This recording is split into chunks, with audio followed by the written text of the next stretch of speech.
특히 여자 자녀분들 같은 경우는 또다시 난소암이나 유방암 발생 확률이 높아지게 되는 것이죠. 암 유전 여부를 아는 것도 중요한데 흔히 발병하는 연령대보다 어린 나이에 암이 걸리거나 다양한 종류의 암이 발생할 때 그리고 두 개의 장기가 있는 곳에 각각 다른 암이 발생하거나 가족 내 암 환자가 3명 이상일 경우 유전성 암이 의심된다. 가족이 공유하는 건 타고난 유전자만이 아니다. 올해 37살의 김장미 씨는 6개월 전 뇌동맥류 때문에 수술을 받았다. 뇌 혈관이 꽈리처럼 부풀어 오른 상태. 이것이 터지면 뇌출혈이 된다. 뇌동맥류 발병의 가장 중요한 인자는 나이. 주로 5, 60대에게 발생하는데 30대인 장미 씨에겐 만성 질환도 없었다.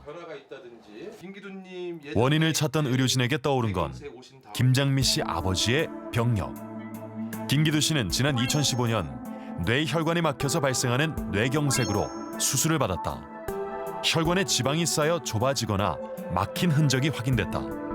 아버지는 제 환자로서 제가 이제 계속 봤던 환자인데 어느 날 따님이 뇌동맥류 꽈리가 발견됐다고 해서 깜짝 놀랐습니다. 그때 나이를 보니까 30대예요.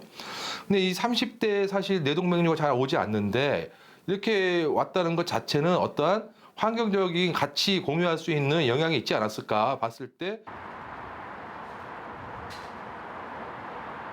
짜다 싶으면 아예 그냥 그 반찬은 안 먹고. 30대 딸에게 발병한 뇌동맥류. 본인은 물론 가족 모두에게 충격이었다. 참 먹고 살기 힘들었을 그러니까 저는 사실 그때까지만 해도 뇌동맥류가 뭔지 모르고 있는 상황에서 아무 생각 없이 갔는데 수술하라는 얘기 들었을 때 조금 눈물이 나더라고요. 세상 꺼지는 것 같죠. 부모 입장에서는 내가 잘못되더라도 자식 살기 바라는 게 부모인데. 뇌혈관 질환을 앓았다는 공통점 외엔 건강 상태가 판이하게 달랐던 부녀. 김기두 씨는 비만, 당뇨 등 혈관 건강의 악조건들을 갖고 있었다. 뇌경색의 위험 인자인 고혈압도 있었는데 높은 혈압은 선대부터 내려온 가족력이었다. 그런데 대화 도중 딸에게서 몰랐던 사실이 드러났다. 20대 중후반부터는 약간 고혈압은 아니지만 혈압이 좀 높은 편이니까 고혈압이 되기 전에 저염식이 하라고 건강검진에서 계속 나오더라고요. 모르고 계셨어요? 난 몰랐죠. 딸이 딱뿐이라 저도 전혀 신경을 안 썼으니까 저도. 식사 중에도 부녀의 공통점이 발견됐다. 너무 조금 볶으면 그래요. 바로 짜게 먹는 식습관이다. 반찬 여러 가지 하지 말라고. 회사에서 밥을 먹거나 하면서 이제 잘 안 먹다가 가끔씩 이제 먹게 되면 좀 짭짤한 느낌을 받기는 했어요. 어렸을 땐 몰랐다가 어렸을 때는 몰랐죠. 그냥 그 음식만 계속 먹었었으니까. 가족은 유전자 외에도 생활 습관과 동일한 식사, 주거 환경 등을 공유하고 있다.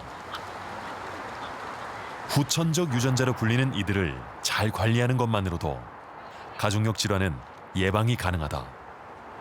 만약에 이제 이런 가족력이 이게 의심이 되는 듯한 그런 이제 과거력이 있으시고 만약에 이제 위에 분들이 중풍이 왔다든지 뇌졸중이 왔다든지 이런 경우에 있어서는 그 가족들이 그런 이제 고혈압이라든지 당뇨, 고지혈이 있는지 먼저 확인해 보시고 미리 검사를 통해서 그런 거를 발견해서 만약에 그런 소인이 있다면 그런 위험 요소를 제거하는 치료법을 통해서 미리 뇌혈관 질환을 예방할 수 있을 것 같습니다.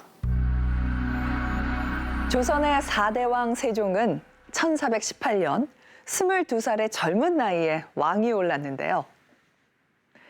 상왕으로 물러났지만 막후에서 영향력을 행사했던 아버지 태종은 그해 특별한 명을 내립니다.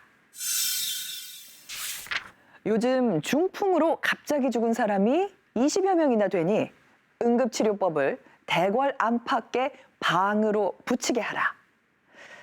자, 태종이 이처럼 중풍, 즉 뇌졸중에 관심을 가졌을 것으로 추측되는 이유가 있는데요. 바로 가족력입니다. 아버지인 태조 이성계가 뇌졸중으로 사망을 했고 형이자 2대 왕인 정종 역시 뇌졸중을 이유로 태종에게 왕위를 물려주고 역시 뇌졸중으로 사망했기 때문이죠. 태종은 뇌졸중의 대물림에서 벗어나고자 아들인 세종에게도 몸이 뚱뚱하고 무겁다며 사냥이나 무예를 권하기도 했는데요. 하지만 간절한 바람과는 달리 태종에게도 뇌졸중이 찾아왔고 아들인 세종 역시 일생 동안 당뇨